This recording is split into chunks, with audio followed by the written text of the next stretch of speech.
Okay, let's talk about something we all do. Try to make life easier. I mean, it makes sense, right?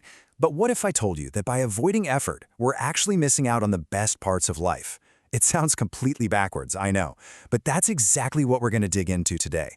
This wild idea that sometimes making things harder is actually what makes them better. I mean, come on, you recognize all of these, right?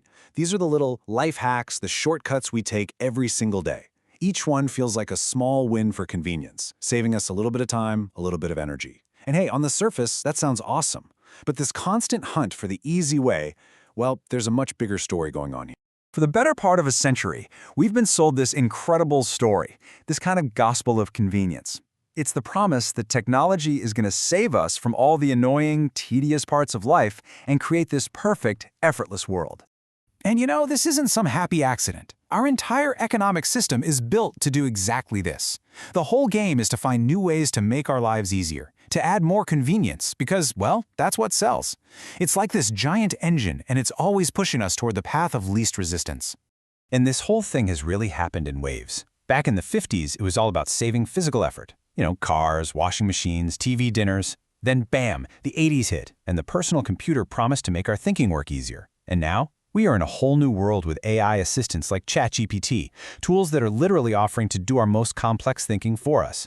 Each wave made life easier, for sure, but it also raised a pretty big question. So here's the catch. It turns out there might be a hidden cost to all this easy living. While these new tools are incredibly powerful, they might be nudging us to become, well, for lack of a better term, lazy thinkers. Which brings us to this massive question. What is actually happening inside our heads when we hand over our thinking to a machine? It's a really interesting and maybe a little unsettling thought. Luckily for us, some people have actually looked into it. So, a recent study did just that. Researchers got two groups of students and gave them the exact same writing assignment. The only difference? One group got to use ChatGPT to help them out, while the other group, the control group, had to go it alone. Super simple setup, but the results, they tell a really interesting story. After everyone was done, the researchers measured something they call cognitive engagement. You can basically think of it as a score for how hard your brain was working, how much deep thinking was going on. And just look at this chart.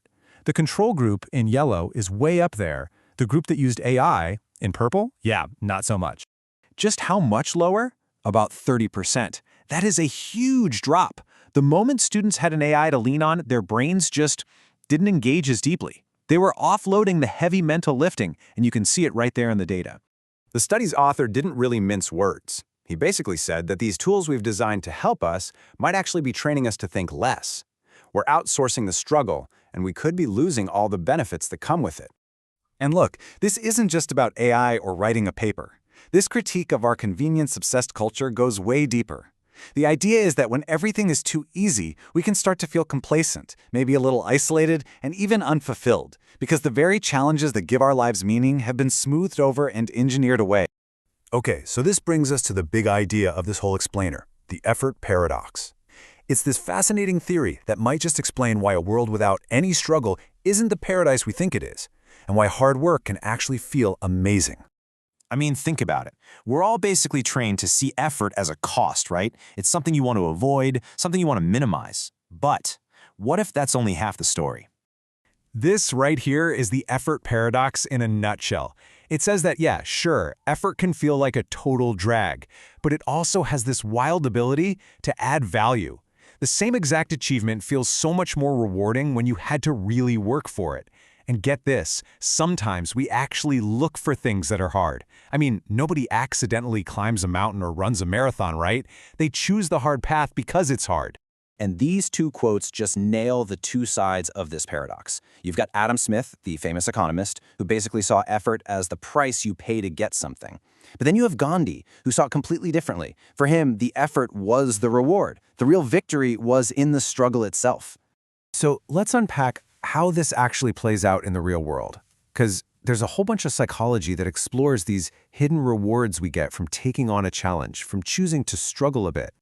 Okay, let's just look at a few of these. First, you've got the IKEA effect. That's why you love that wobbly bookshelf you spent all Saturday building way more than some perfect pre-made one.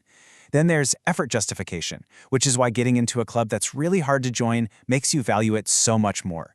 There's even a martyrdom effect, which shows that people will donate more money to a fundraiser if it involves a painful effort, like a marathon, instead of something easy. In every single one of these, effort isn't the cost, it's what makes it valuable.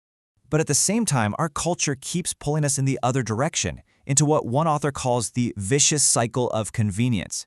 It works like this. First, something is sold to you as a time saver. But we never really ask what we do with that saved time.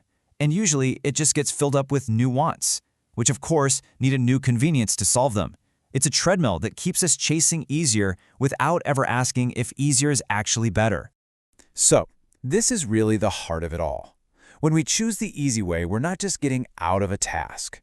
We might be getting out of the very thing that makes that task meaningful. When you cook a meal instead of ordering in, or learn a new skill instead of using an app, you're not just doing a thing. You're learning, you're struggling, and you're creating value for yourself. And so that kind of leaves us with one last question to think about. As you go through your day, just take a look at all the little shortcuts and conveniences you rely on, and ask yourself, where in my life is the easy way maybe robbing me of a much deeper, much more satisfying reward? I think the answer might really surprise you.